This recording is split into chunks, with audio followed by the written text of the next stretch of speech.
kwa sababu ya katiba mpya. Sasa leo wakati nchi inazungumza katiba mpya, free Tundu Lissu, rais anarudia kile kile, kipateni ile ile. Ni ishara ya kwamba hakuna maridhiano, kuna tangazo la vita, vita dhidi ya wanaharakati na by extension vita dhidi ya Chadema na viongozi wa Chadema. Kwa hiyo kuna unafiki uliofanyika Zanzibar wa kusema kitu tofauti na kufanya tofauti. Bibi nasema mazungumzo ni moja ya nyenzo ambayo sisi kama Chadema tunaamini katika kushughulikia matatizo.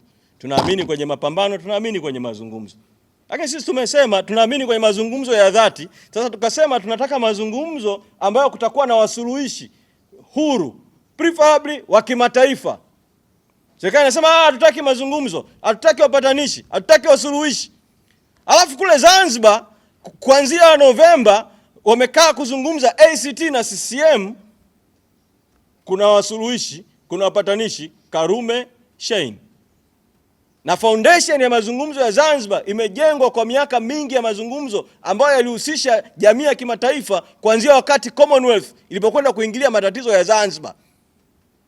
Kwa kule Zanzibar inaonekana ni sahihi kuleta watu wa nje kushughulikia mgogoro, lakini muungano Tanzania inaonekana ni shida. Sasa nataka kusema kwamba tutayazungumza haya na tutatoa mwelekeo, lakini ninachokiona ni kwamba ACT imeamua kwa mara nyingine tena, pamoja na mauaji ya tarehe 29 ya watu na siku zofuatia, kusaliti damu za watu na kusaliti harakati za mabadiliko. Kumezungumzwa kule, moja ya mambo watakayozungumza watakapoingia kwenye serikali ya umoja wa kitaifa na tume itakayoundwa ni kwamba watazungumza kuhusu marekebisho ya katiba ya Zanzibar. Kwa matatizo yetu ya kikatiba, ya katiba ya Zanzibar, ya katiba ya muungano, huwezi kushughulika na mapungufu ya katiba ya Zanzibar bila kushughulika kwanza na mapungufu ya katiba ya muungano, ikiwemo kuhusu muundo wa muungano. Lakini kunapelekwa hiyo danganya toto ili Watanzania wajenge impression kwamba sasa nchi ina maridhiano, kuonekana kuna maridhiano, alafu upande wa pili umefungua mapambano. Tunasisitiza tu yule msimamo wa kamati kuu. Kamati kuu ilishasema masuala hayo ya na maridhiano ni matokeo, kinachotangulia ni mazungumzo. Kamati kuu imesisitiza mara zote kwenye vikao vyake mfululizo ya awamu tofauti tofauti kwamba waje wasuluhishi au wapatanishi wa kimataifa kuja kama kuna hitaji la mazungumzo yoyote yale, kuja kufanya mazungumzo, kwa sababu sisi tumeshiriki mazungumzo na watawala, na mimi nimepata bahati ya kuwepo kwenye timu ya mazungumzo kuanzia na rais mwenyewe mwezi Mei mwaka 2022 pale Ikulu Chamwino, mpaka kwenye timu ya mazungumzo ya watu watano kila upande.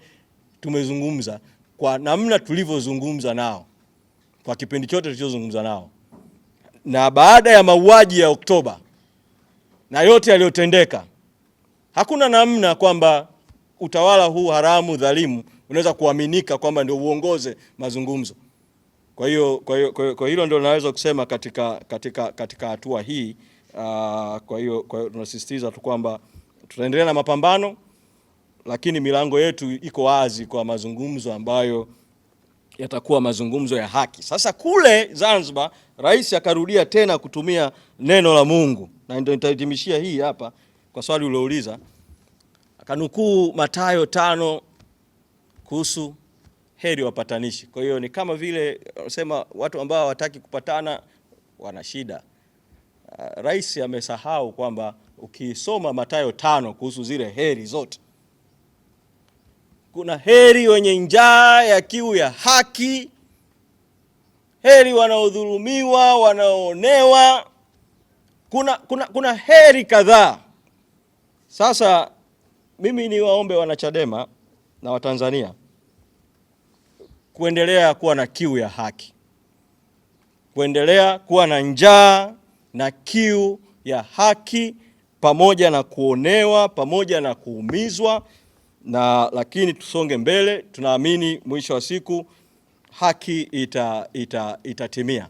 Na kwa ndugu zangu Waislamu, ile sura ya kwanza ile Al-Fatiha, kuna mstari mmoja huwa nikisikia huwa napenda sana kuusikia. Nasema Ihdinas siratal mustaqim, tuongoze katika njia iliyonyooka. Na kule katika Qur'ani kuna mahusia mengi kuhusu haki na kuhusu kupambana na ubatili.